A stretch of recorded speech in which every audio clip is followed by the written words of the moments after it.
This video, I want to talk about one mistake as a YouTuber that's keeping you small. I'm not going to waste your time. Let's jump into it. And I've been creating content for 1 full year, consistently. And when I first started out, I would get discouraged by lack of views, lack of subscribers, trying to figure out ideas on how to create content. And, I kept telling myself, oh, I'm small. I'm not going to get any of these views. Man, I'm small. I'm not going to get any of these subscribers. Man, I'm small. Like, I want to just kind of tell you guys something. We all start at zero. We create content. We try to figure out a niche. And in this video, I want to break these things down. I'm in the snow, guys, so forgive me. But you don't have to associate yourself with small. You're just starting out. You're going to create the content. You're going to figure out the niche. You're going to figure out what camera, what workflow, what style of content creation works for you. And forgive me, we still have a lot of snow here in New York. So if you hear the crunch, I'm almost out of it. I know audio is very, very important, and I don't want to make things jarring or distracting, but I'm going to break them down as always. I have my notes on my phone. Let's jump into it. All right. So the first one, I know I said there was one mistake, but I want to break this down into, sizable ideas so that way you can make changes depending on where you're at in your journey. And the first one is stop copying big creators. Now, let me explain. You start out and you see creators doing things like day in the life of a big YouTuber, day in the life or something like that. MKBHD, if you look at his first video or his early videos, all he did was talk about what he was passionate about. Talked about it with a simple workflow. He was in his little dorm talking about his content. And what I want you to do is to talk about what you're passionate about. Don't copy big YouTubers. You could take ideas and things like that kind of align with your values, that make sense. But don't copy big creators, I know it's tough because you see the production value is so high, the quality of videos is so high. And I'm not saying you shouldn't, want to reach that level at some point, but be yourself. It's already hard being small. Figure out what you want to do. Pick out the videos if you want to talk about camera gear, phones, tech products and stuff like that, but put your own spin. A lot of people as of late are looking for authenticity. If you copy someone's video or copy what they're doing, it's kind of hard because people want to see those MKBHD videos when they're watching his channel. They click on your video for a unique take on content creation or your unique take on how to film with like a Osmo Pocket 3 or whatever your niche is, right? So be yourself. I always talk about this in my videos. It makes it a lot easier because eventually at some point you're going to get tired doing something or being something you're not. Let's move on to the next one. All right. I appreciate y'all, man. It is cold. It is definitely cold out here. Now, the next one is vague titles kill your growth. Vague titles kill your growth because at the end of the day, when you create a thumbnail, you create a title. Once you click into the video, if the title is completely irrelevant to what you're talking about in the video or the thumbnail is completely irrelevant, you're going to have people click off. Make titles that are simple. Like, for instance, I bought the Osmo Pocket 3 and I learned this.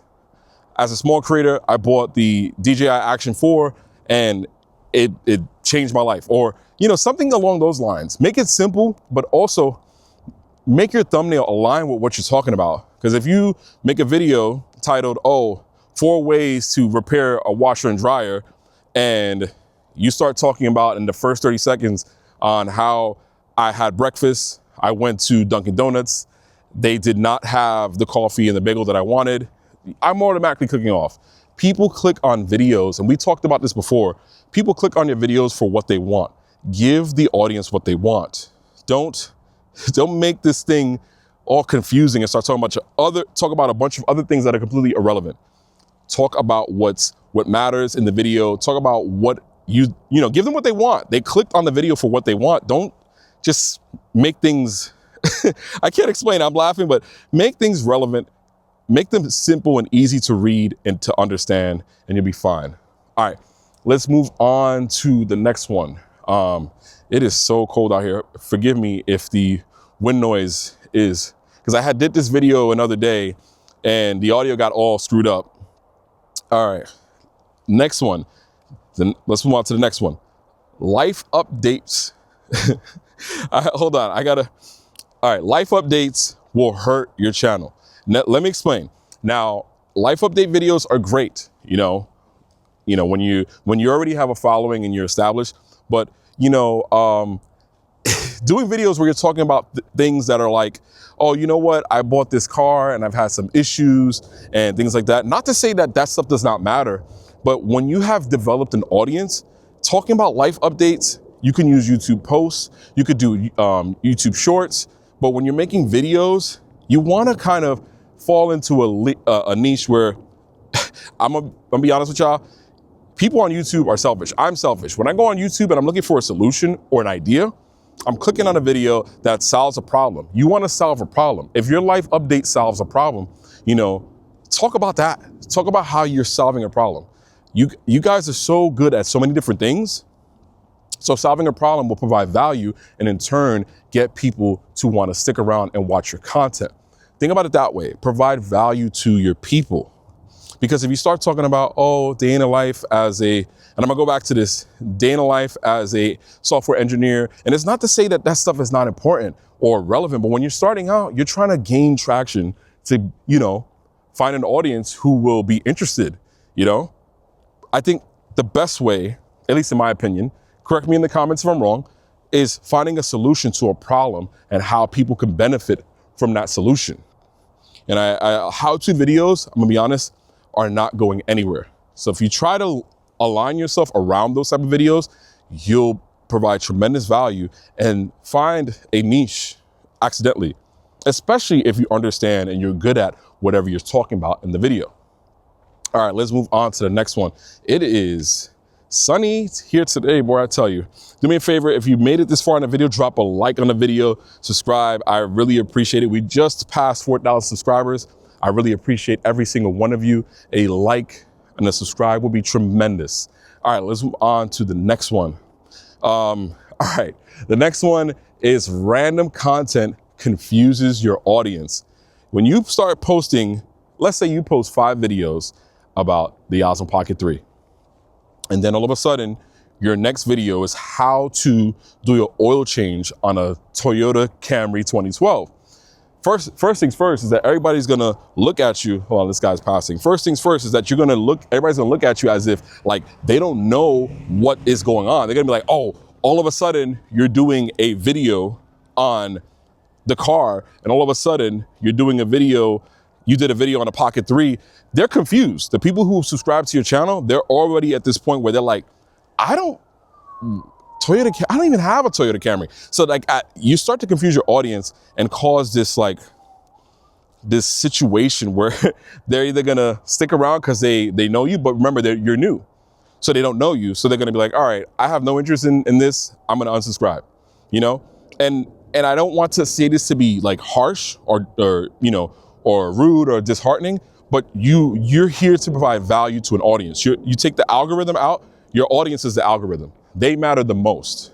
They're the ones that pretty much pay the bills. You guys here are more important than anything. Not the camera gear that I have, not where I'm filming, not the topic. You are the most important thing. So if you start to confuse your audience, what's gonna end up happening is they're just not gonna wanna watch, right? Let's take a quick seat over here. We'll move on to the next one. All right, yeah, you wanna be able to provide value, and that goes back to that value proposition phase, right? You wanna provide value to them, but if you're confusing them, posting content about one thing, you post 10 videos about one thing and the next video you post something completely irrelevant. I'm not gonna say that you shouldn't do that, but as you grow, changing things up too frequently confuses your audience. Let's move on to the next one. I appreciate y'all, man. Let me know if you feel the same. Let me know if you had any experiences creating content and you changed topics. How did they take it? I mean, when I first started out, I was afraid to change things because I wanted to have that consistent flow to give value to people. All right, let's move on to the next one. Clarity builds momentum. When you have a clear message, like for instance, a clear topic, a clear thumbnail, you know, everything is clean, visible, and people can understand what they're getting when they click into the video, you're gonna get a lot more engagement. You know, you're gonna get a lot more views, because when you make things clear and concise, people understand what they're getting. You wanna have people say, hey, all right, I'm gonna learn on how to use the Osmo Pocket 3 in a way. I'm gonna learn how someone who's a small creator who started creating with, I'm using the Pocket 3 as an example, by the way. I'm gonna learn how a small creator used the Pocket 3 and build up their channel just using this one piece of equipment. I wanna understand that, because let's say someone is buying the Pocket 3 for the first time, considering purchasing the Pocket 3 for the first time. This pretty much gives them value. They're saving time and money based on how and how they're gonna spend their money. They're saving time and money. They're saving efforts. They're saving all this extra work going to the store, buying the camera, and getting disappointed. That's value. You know, instead of having to spend all their money buying and returning, you're saving them tons of time. This is why you need to understand, like, the audience is the most important thing. You got to give them what they want. If you do 10 videos around a specific product, a camera, like the Pocket camera, and it works, maybe you should consider throwing down everything and focusing on doing creative content around the camera or DJI as a whole, things like that. All right, let's move on to the last one. Now, this last one is huge.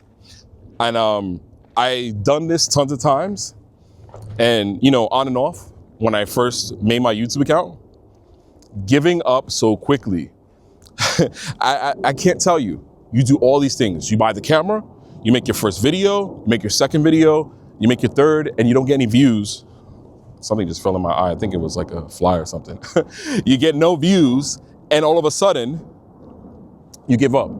That camera that you got, it sits in a drawer. That phone that you bought, you're like, oh, I bought the phone, whatever. You don't use it. It just sits there and becomes a paperweight. And I'm gonna be honest, like, a lot of people, even myself, have given up when they didn't see traction. And I'm telling you, you don't have to do that. Don't give up. If you, like, giving up so quickly, it's like, you just never know. Obviously you have to learn. You have to get these reps in. You have to understand how things work. You have to understand how to make a title, a thumbnail, how to talk to a camera. That's the hardest part, talking to the camera, being consistent, what works, what doesn't. But if you give up so quickly, how are you gonna learn? I know it's hard.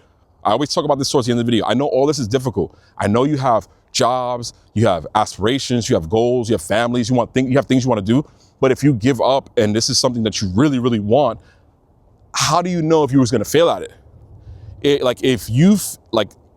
One of my good friends always told me this. If you fail to plan, then you plan to fail. If you fail to plan, you plan to fail. If you don't come up with a plan, if you're not consistent, if you don't pivot when things aren't working, how are you gonna know you're gonna make it? Listen, if you got value out of this video, all in all, if you got value out of this video, I'm telling you, the one biggest mistake is giving up. Now, I know I said it was one mistake, but this all culminates to one big deal on why most YouTubers stay small, but you don't have to stay small.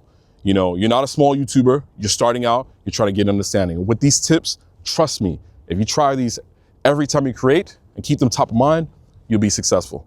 Do me a favor, drop a like on the video, subscribe. I appreciate y'all, man. And you already know, take care of yourself. Take care of each other. I'll see you on the next one. Peace.